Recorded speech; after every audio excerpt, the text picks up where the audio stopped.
시청하는 부부님들 행복하십시오. 부처님 최초의 말씀 초전법륜경을 진행하는 붓다빠라입니다.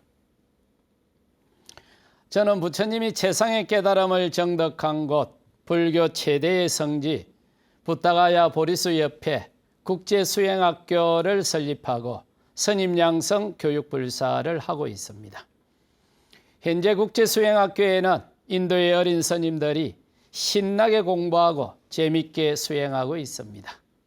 이들이 무럭무럭 자라나서 인도 불교를 되살리고 부처님 정법을 잇는 붓다의 씨앗들입니다. 저는 그곳에서 교장 소임을 맡고 있습니다.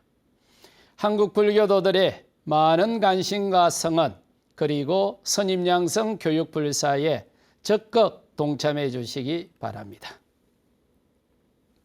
지난 시간에는 부처님이 녹야원에서 오비구들에게 최초로 수행을 지도하면서 고진멸도 사성제를 설하는 과정을 살펴보았습니다.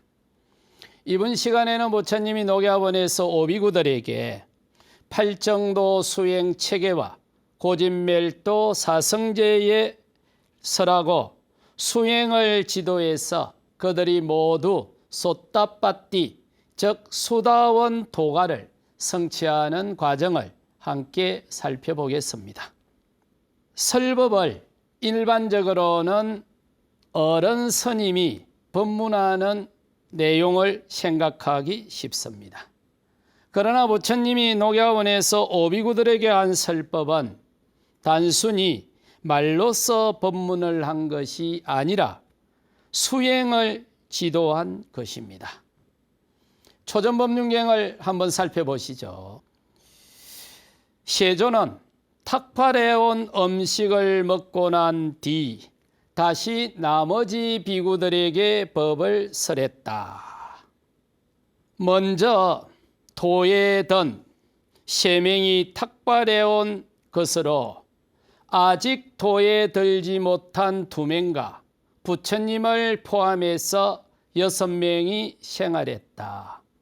그리하여 마하나마 존자와 아사지 존자가 먼지가 없고 때가 없는 법안을 얻었다. 그리해서 발생한 법은 무엇이나 소멸하는 법이라고 깨달았다.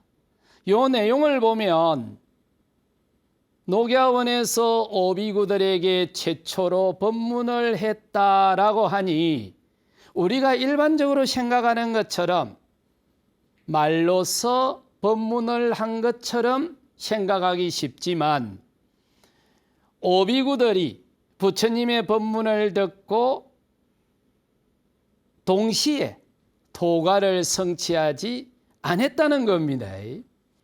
그러니까 부처님이 녹야원에서 오비구들에게 최초로 법문을 한 것은 말로서 설명은 했겠지만 그 중심 내용은 수행이었던 겁니다. 그래서 제가 이 부처님 최초의 말씀 초전법륜경을 진행하면서 부처님이 녹야원에서 오비구들에게 최초로 수행을 지도했습니다 하고 강조했던 이유이기도 한 것이 바로 경전의 이 대목 때문에 그렇습니다. 그러나 수행이 빠진 불교에서는 그냥 일반적으로 법문한 내용으로 생각하기가 쉬웠던 거죠. 그리고 여기서 수행자들의 중요한 수행 덕목이 하나 나옵니다. 먼저 수행을 한 분이 다음에 수행할 사람들을 위해서 봉사한다는 겁니다. 특히 수행 단계가 높은 사람이 처음 수행하는 사람들이거나 아직 도가에 들지 못한 사람들을 위해서 그들이 훌륭히 수행을 마칠 수 있도록 서빙을 해줘야 된다. 이게 불교의 전통입니다. 그러니 도에 들기 전에는 할 일이 별로 없습니다. 열심히 수행하는 게 가장 잘 사는 거죠. 그러나 수행을 마치고 수행의 단계가 높아질수록 수행처에서는 수행을 완성했거나 수행의 도가가 높아진 사람일수록 몸은 무지하게 번잡합니다. 단지 몸은 번잡하지만 마음은 다소 한가지겠죠. 그 차이만 있을 뿐입니다. 그 전통은 2600년 동안 맨맨이 오늘날까지 훌륭하게 개성이 돼서 수행처의 아름다운 문화로 자리 잡고 있습니다. 혹시 전통적인 불교도들은 문사수라는 이야기를 많이 들었죠? 먼저 듣고 생각하고 수행한다. 그런데 이 문사수는 부처님이 초전법륜경에서 최초로 제시한 이래 많은 불교 경전에서 특히 근본경전에서 강조했던 내용인데 거기에는 항목이 하나 더 있습니다. 먼저 수행을 해서 깨달은 분으로부터 수행에 관한 이야기를 듣고 그걸 스스로 생각해서 타당하면 직접 출가해서 수행을 해서 그 수행의 경지를 정득한다라는 개념이었습니다. 그러니까 문사수에 하나 더해서 정이 들어갑니다. 그러니까 문사수만 끝나는 게 아니고 문사수정입니다. 이게 부처님이 계속 마치마니까야 중부경전에서 반복해서 말씀했던 내용입니다. 경전을 한번 보시죠. 내가 설명한 대로 따라 실천하는 사람은 먼저 깨달은 사람으로부터 설명을 듣고 나서 이해하고 나서 수행을 한다. 그리고 머지않아 좋은 가문의 아들이 집을 떠나 출가할 때 가지고 있던 수행의 최상의 목표인 법을 스스로 볼 수 있고 스스로 경험할 수 있고 스스로 이해할 수 있고 스스로 성취할 수 있다. 그러니까 문사수정이 하나 더 나옵니다. 그런데 이게 원전을 조금 거칠게 보다 보면 문사수에서 끝쳐버립니다. 물론 이거는 인도 문화의 전통은 나열을 하는 걸 좋아한다면 중국 문화의 전통은 압축하는 걸 좋아하죠. 그러다 보니 인도에서는 가급적 논리적으로 전개시켜서 완결구조를 갖고 오면 중국 문화는 이걸 압축을 해서 완결구조로 갖고 옵니다. 현대인들의 이야기로는 둘 다 무방할 겁니다. 그러나 저는 문사수정이 더 친근합니다. 그러기 때문에 불교에서 설법이란 단순히 말로 설명하는 걸 의미하지는 않습니다. 구체적으로 설법이란 수행을 지도하는 과정입니다. 단지 이 과정에서 최소한의 말은 사용할 수밖에 없습니다. 말은 달을 가리키는 손가락이지 그 달 자체가 아닙니다. 그렇기 때문에 말의 낙처를 잘 이해할 수 있어야 합니다. 선법문이다라고 하는 것은 그 내용은 바로 수행 지도를 의미하고 있습니다. 절에 오래 다니신 분들이나 오래된 불교 서적을 읽다 보면 문답, 설법, 수기, 기설 등으로 번역되는 단어가 부처님의 언어인 빨리어의 외야 까라나입니다. 저도 이 발음이 잘 안 됩니다. 이 빨리어 맨 마지막 아 발음은 묵음이 돼야 되는데 이게 잘 안 돼서 꼭 아 발음을 합니다. 외야까란 아마 이렇게 발음이 될 겁니다. 그런데 이 외야까란의 원래 의미가 대화하다입니다. 그러니까 스승과 제자가 문답하다라는 의미이죠. 여기서 스승이 제자와 특정한 주제에 대해서 질문하고 제자가 올바른 답을 하면 제자를 칭찬하고 아 잘했어 하고 인가하다라는 의미로 확장이 되죠. 그리고 스승이 제자의 실력을 인정하면서 앞으로 너는 어떤 분야에서 일을 하면 어떻게 성취할 거야 라고 미래를 예측하고 예언을 해주는데 이게 수기입니다. 그런데 이때 후세로 내려오면서 말로만 예언을 해주는 게 아니고 그 제자를 칭찬을 하면서 손으로 머리를 만질 수도 있죠. 아마 티베트 스님들을 보면 이런 의식이 익숙할 겁니다. 그래서 손으로 머리를 만지면서 수기를 하게 되면 마정, 수기 이런 용어들이 만들어집니다. 그런데 대승부에서는 특히 금강경에서는 스승과 제자가 1대1로 문답하는 걸 좋아하는데 하응경을 창작했던 분들은 집단 토론 형식을 빌려서 경전을 만드는 걸 좋아했습니다. 그 가운데 불보살이 함께 모여서 집단 토론을 하는데 그것을 경전 이름으로 삼은 게 대방강불 하엄경입니다. 그런데 이 대방강불 하엄경에서 강방이라는 말의 빨리어 원어가 외야 까라나입니다. 그러니까 이거는 집단 토론이라는 말입니다.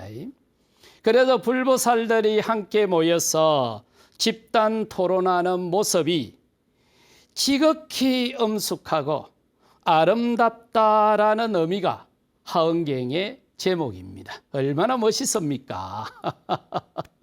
그런데 이걸 빨리어를 잘 모르고 한문어로만 번역을 하다 보면 그 속에 있는 멋있는 의미를 잡아내기가 쉽지를 않기도 합니다. 부처님은 오비구들에게 팔정도 수행 체계와 고진멸도 사성제의 기초에서 수행을 지도하자 모두 기뻐하고 부처님의 수행 지도를 받아들이게 됩니다. 그 가운데 최초로 도가를 성취하는 제자가 등장을 합니다. 아마 모르기는 해도 어떤 자료에 보면 부처님이 용약했다 이런 표현이 나오거든요. 한문어로. 띨용자, 띨약자지 않습니까? 그러니까 바닥을 치면서 그대가 깨달았어 이렇게 환호했다라는 표현이 나오는데 경전에는 찾아볼 수가 없습니다. 자, 그 장면을 한번 보시죠. 초전범중경입니다. 그때 오비구 가운데 먼저 꼰다냐 존자가 먼지가 없고 때가 없는 법안을 얻었다. 그리하여서 발생한 법은 무엇이나 모두 소멸하는 법이라고 깨달았다. 우리가 이 한문어로는 교진여 이리 하는데 원래 인도식 이름은 꼰다냐입니다. 꼰다냐. 근데 이걸 한문어로 음사를 하다 보니까 교진여. 근데 중국 사람들 보고 읽어보라고 하면 꼰다냐 이렇게 읽을 겁니다. 그런데 일반적으로 한국 사람들은 한국 발음으로는 교진여 이렇게 했었죠. 꼰다냐 존자가 토에 들어가자. 꼰다냐 존자는 부처님 제자 가운데 최초로 수다원 도가를 성취한 분입니다.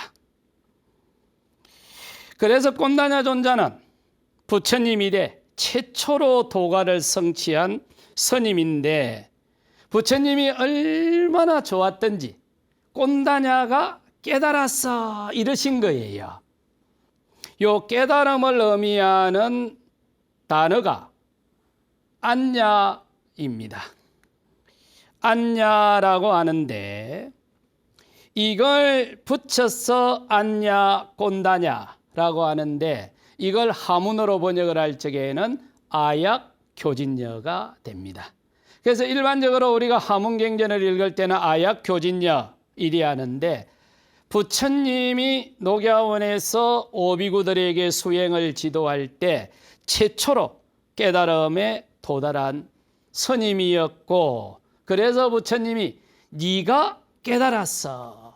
깨달은 꼰다냐. 꼰다냐가 깨달았어. 이것을 그대로 별칭어로 경전에 기록을 해 두었습니다. 그래서 아약 꼰다냐, 아약 안냐 꼰다냐 이걸 하문으로 번역을 할 적에는 아약 교진여 이렇게 됩니다. 최초로 도가를 성취하고 그 길을 연 분이 부처님입니다.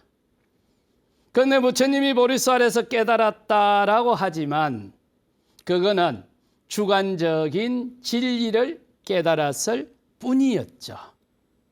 그런데 녹야원에서 오비구들에게 수행을 지도했는데 그 중에 이 세상에 깨달은 분이 단 한 분이었을 때 당신이 창안했던 팔정도 수행 체계와 고진멸도 사성제의 기초에서 수행을 지도했는데 그 중에 최초로 당신의 gen지와 같은 깨달음을 얻은 분이 한 분 나오신 거예요.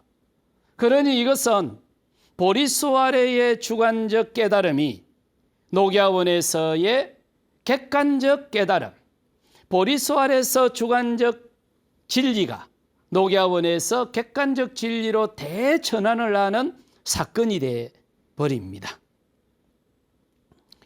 누구나 체험 수행을 해서 내가 경험했던 그 경험을 동일하게 경험할 수 있다. 이게 객관적이다라는 거지 않습니까? 얼마나 기뻤겠습니까? 당신이 발견한 진리를 다른 사람이 체험하고 성취한다. 이거는 상상만 해도 가슴이 뛸 일입니다. 이렇게 해서 인류 역사는 또 한 번의 위대한 지식혁명을 이루게 되고 사람이 사람답게 살 수 있는 그것을 가능하게 해주는 수행이라는 유용한 도구를 하나 더 가질 수 있게 되었습니다. 이런 지식혁명과 유용한 수행 도구들이 더해져서 우리들의 삶이 한 걸음 한 걸음 풍요로워지는 단계를 거쳐 왔을 겁니다. 현대과학에서 객관을 정의할 때 동일한 조건에서 반복해서 개척이 가능할 때 이걸 객관이라고 한다. 조건이 동일해야 된다는 겁니다. 동일한 조건이 갖추어지면 반복해서 개척이 가능해야 된다. 그러니까 조건을 동일하게 해주면 누구나 그런 조건을 갖추면 동일한 결과를 예측치를 얻을 수 있어야 된다. 이럴 때 우리가 일반적으로 객관적이다라고 정의를 하죠. 진리에 대한 정의는 주장이나 행위를 통해서 말로서 결정되는 게 아니고 진리는 유효성이 검증이 될 때 진리로 받아들여지는 거죠. 이게 진리야 하고 아무리 말로 하고 주장을 한다고 하더라도 그 말대로 따라서 해봤는데 유효성이 나오지 않으면 그것은 주장일 뿐이지 진리로 받아들여지지는 않는다. 우리는 흔히 수행은 주관적인 경험이라고 생각하기 쉽습니다. 그러나 직접 수행을 해보면 알아차림하는 기능이자 마음 근육의 탄력성이 동일한 단계에 도달하고 그 사용 기술이 비슷해지면 동일한 마음 에너지와 동일한 마음 압력을 발생시킬 수 있고 그 마음 압력을 활용해서 기억 이미지와 결합해 있는 탐진치 삼독과 같은 마음 오염원을 해체하고 분리해서 제거할 수 있고 도의 문을 열 수 있다. 이게 이제 부처님이 보리수알에서 최초로 체험을 했고 그리고 녹야원에서 오비구들에게 실험을 해서 검증을 성공을 한 거예요. 그런데 단지 현 단계에서 그 마음 근육의 탄력성이나 마음 에너지나 마음 압력을 측정할 도구가 없다는 거예요. 단지 수행자 자신의 경험뿐이라는 사실이죠. 일반 물질을 측정할 때처럼 마음 근육의 탄력성이라든지 마음 에너지의 정감이라든지 마음 압력을 측정할 수 있는 계측 도구가 없다는 것이지 그와 같은 현상이 없다는 걸 의미하는 것은 아닙니다. 많은 사람들이 이 부분을 혼돈을 많이 하는 거예요. 왜 그렇느냐 하면 그것을 측정할 수 있는 계측 도구가 없는 것과 그 현상 자체가 없는 것은 이거는 다른 문제입니다. 너무나 많은 사람들이 2600년 동안 그와 같은 경지에 도달하니까 그와 같은 현상을 경험했다는 보고를 너무나 많이 하고 있는 거예요. 그런데 그것을 계측할 도구가 없기 때문에 주관적인 경험으로 치부하지만 인류의 지식이 성장해서 언젠가는 마음 근육의 탄력성을 측정할 수 있고 마음 에너지의 정강 구조를 측정할 수 있고 마음 압력의 크기를 측정할 수 있는 계측 도구를 만들어낼 수만 있다면 언젠가는 객관적으로 측정할 수 있지 않을까 저는 충분히 가능하다고 봅니다. 위대한 의학적 발견은 대개의 경우 과학자가 스스로 자기 몸을 활용해서 실험하고 검증했다는 역사적 사실을 우리는 기억할 필요가 있습니다. 어떤 특수한 바이러스에 대해서 거기에 대응하는 약품을 물질을 발견을 했는데 이걸 다른 사람한테 실험할 수가 없지 않습니까? 그러니까 자기 몸에다가 바이러스를 주입을 시키고 거기에 항바이러스제를 다시 주입을 시켜서 자기 몸을 가지고 검증을 했다는 과학사들은 너무나 많은 것들을 우리에게 보여주고 있죠. 어떤 것들은 객관적인 자료를 통해 가지고 검증할 수도 있지만 어떤 것들은 그것이 불가능한 경우도 많고 또 어떤 것들은 자기 몸을 활용을 해서 실험을 할 수밖에 없는 것들이 있습니다. 현 단계에서는 부처님이 창안한 수행이 여기에 속합니다.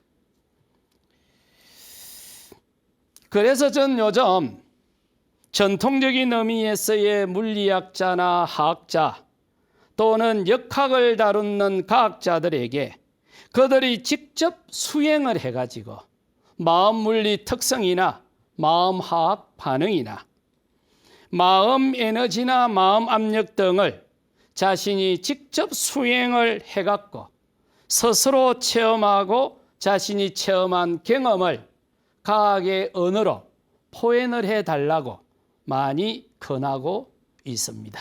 그 수밖에는 다른 방법이 없죠.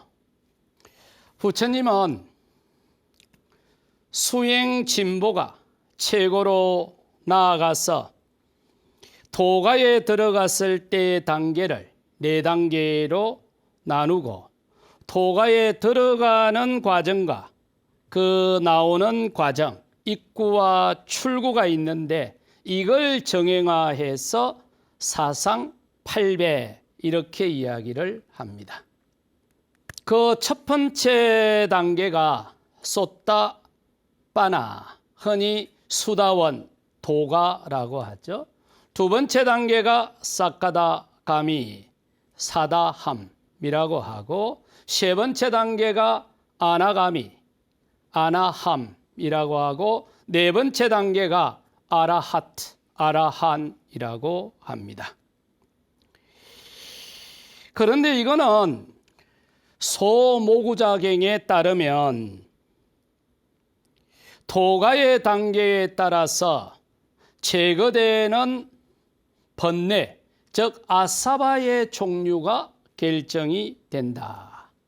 수다원 단계에서는 유신계, 개검치, 어심 등의 상결, 즉 3가지 아사바가 제거되고 사담 단계에서는 탐심과 진심이 제거되기 시작하고 아남 단계에서는 이상의 5가지 번뇌, 즉 오화 분결이 현저히 약화되고 수행의 최고 단계인 아라트 도가를 성취하게 되면 오상분결, 특히 모든 고통의 뿌리인 무명의 뿌리가 뽑히기 시작한다. 이렇게 봤습니다.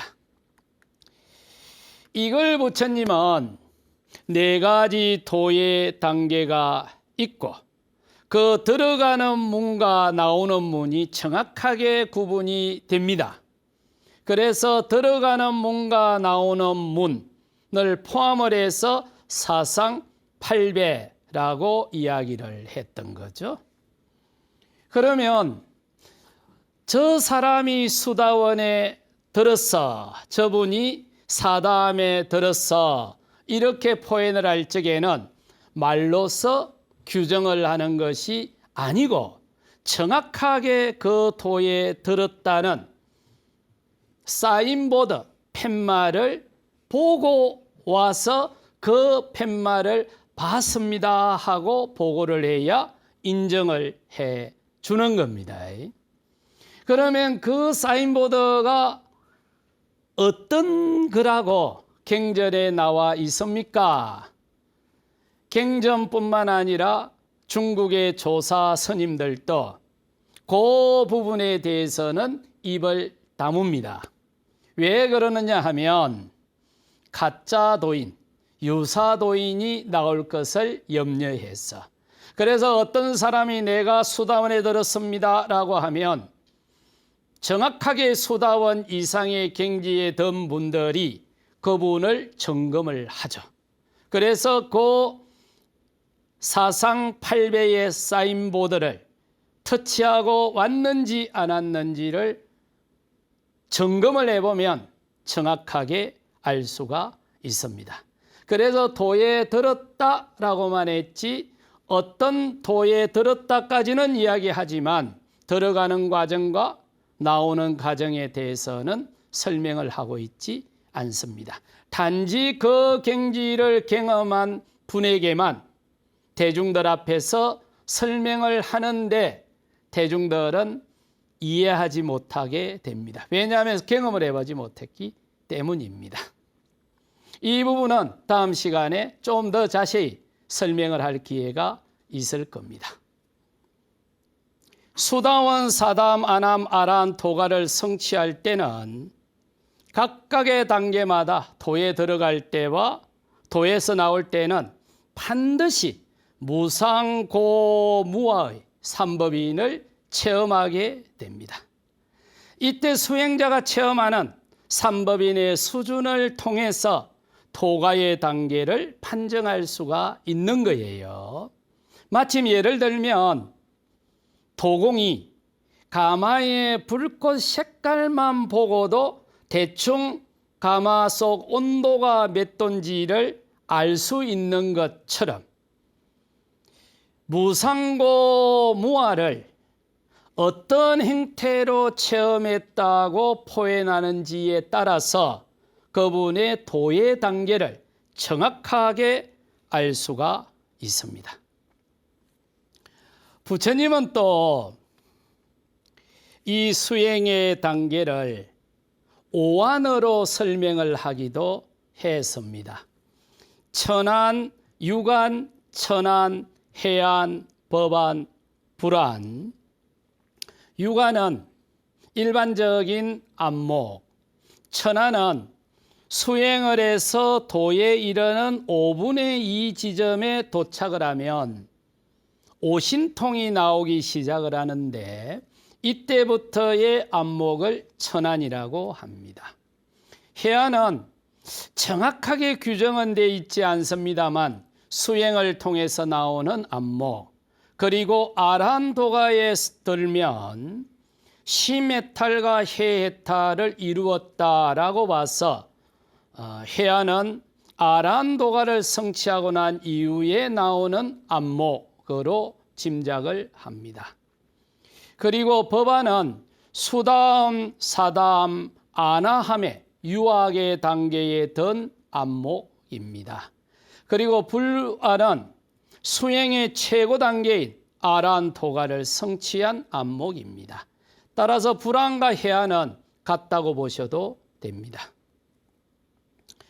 이런 오안으로 수행 단계를 구분하는 전통은 건강경에도 전해지고 있죠. 건강경 18장 일체 동관분에 보면 유관, 천안, 해안, 법안, 불안을 설하고 있지 않습니까? 이런 전통은 바로 초전법륜경에서 부처님으로부터 시작된 전통이기도 합니다. 부처님은 제자들이 도가에 들면 그 수행자가 어느 도가에 들었는지 확인해주고 도가에 들었다는 것을 증명하는 인가개송을 설해줍니다. 그 가운데 수다원, 사담, 아나함 등 유학의 단계의 도가에 들었을 때 전행적으로 읊어주는 인가개송이 있습니다. 먼지가 없고 때가 없는 법안을 얻었다. 그리해서 발생한 법은 무엇이나 소멸하는 법이다라고 깨달았다. 이게 부처님이 유학의 단계에 든 제자들을 인가해 줄 때 사용한 인가개송입니다. 그리고 제자들이 아라한토가에 들면 아라한토가에 들었다는 인가개송을 또 다른 인가개송을 읊어주는데 그것은 다음 시간에 말씀드리게 될 겁니다. 이런 스님이 저술한 삼국유사 의예편에 보면 이런 원효 스님과 사복의 에피소드가 나옵니다. 원효 스님이 갱주 고산사에서 수행을 하고 있는데 하루는 사복이가 찾아옵니다. 큰 스님, 어머니가 돌아가셨습니다. 오셔서 장례도 같이 치르시고 법문도 해 주십시오. 하니까 원효 스님이 갑시다 하고 갑니다. 아마 모르기는 해도 원효 스님의 성정상 당신이 앞장서서 갔을 겁니다. 그리고는 가서는 이제 법문을 하는데 태어나지를 말아라 죽기가 괴롭구나. 죽지를 말아라 태어나기가 괴롭구나 하고 법문을 하고 흐뭇하게 있으니 사복이 큰 스님을 청해서 법문을 듣는데 그 법문을 그리 길게 하면 어떡하십니까? 법문을 좀 짧게 해주세요. 그러니까 또 원효 스님이 씩 웃으면서 아 그럴까? 하면서 그 유명한 법문을 하십니다. 생고사고 태어남이 괴로움이요 죽는 게 괴로움이다 했는데 이게 어디서 많이 본 것 같지 않습니까? 부처님이 녹야원에서 오비구들이 수다원 사담 안함 단계에 들었을 때 인가해 준 개송이 뭐였죠? 먼지가 없고 때가 없는 법안을 얻었다. 그래서 발생한 법은 무엇이나 소멸하는 법이다. 생법, 멸법을 그대로 말씀하신 거예요. 우리는 현대인들이 부처님이 설한 니까야를 비롯해서 근본경전에 더 해박할 거야 라고 생각했지만 통일신라시대 때 그 기라성 같은 큰 스님들이 오히려 저희들 못지않게 근본경전에 부처님 가르침에 더 해박했습니다. 그러니 그 시대를 이끌 수 있었던 것이죠. 이제까지 녹야원에서 부처님이 오비구들에게 팔정도와 사성제를 가지고 수행을 지도해서 오비구가 모두 도가에 들 수 있도록 하는 과정을 살펴보았습니다. 다음 시간에는 부처님이 녹야원에서 오비구들에게 색, 수, 상, 행식의 오온을 무상고 무아로 무아의 삼법인으로 설명해서 아라트 토가에 들어가게 하는 그 과정을 함께 살펴보겠습니다. 지금까지 부처님 최초의 말씀 초전법륜경의 부타빠라였습니다. 함께한 법부님들 행복하십시오. 저는 다음 시간에 뵙겠습니다. 제가 열심히 수행하는 것으로서 부탁께 공양 올립니다. 제가 열심히 수행하는 것으로서 부탁께 공양 올립니다. 제가 열심히 수행하는 것으로서 담마의 공양 올립니다. 제가 열심히 수행하는 것으로서 담마의 공양 올립니다. 제가 열심히 수행하는 것으로서 모든 수행자들에게 공양 올립니다. 제가 열심히 수행하는 것으로서 모든 수행자들에게 공양 올립니다. 저의 이와 같은 수행 공덕이 저의 이와 같은 수행 공덕이 많은 존재들의 자유와 행복, 많은 존재들의 자유와 행복, 평등과 평화, 평등과 평화, 공정과 정의, 공정과 정의, 이해와 배려, 이해와 배려, 공존과 어울림으로 공정과 어울림으로 해양되기 바라납니다. 해양되길 바라납니다. 이마야 담마 누담마 이마야 담마 누담마 빠띠빠띠야 부땅 푸제미 빠띠야 부땅 부제미 이마야 담마 누담마 이마야 담마 누담마 빠띠빠띠야 담망 푸제미 빠띠야 담망 부제미 이마야 담마 누담마 이마야 담마 누담마 빠띠빠띠야 상강 푸제미 빠띠야 상강 부제미 사두 사두 사두. 숙기오뜨 행복하십시오.